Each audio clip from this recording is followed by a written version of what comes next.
आज हम आए हैं अपने खेतों पे। और आज मौसम बहुत बढ़िया हुआ है। आज है 16 जून। काफ़ी दिनों से गर्मी पड़ रही थी, लेकिन आज मौसम थोड़ा सुहावना हो गया है। थोड़ा देखो, बारिश भी हो रही है यहाँ पे हल्की हल्की। और बढ़िया मौसम हो गया है यहाँ पे। ये देखो, केला का पेड़ है। और ये देखो, जामुन का पेड़ के नीचे बैठे हुए हैं हम। और ये देखिए,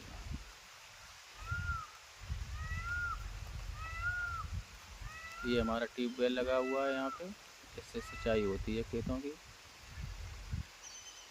बढ़िया मौसम है आज। गर्मी से बहुत राहत मिली है आज हम लोगों को यहाँ पे। बढ़िया मौसम है।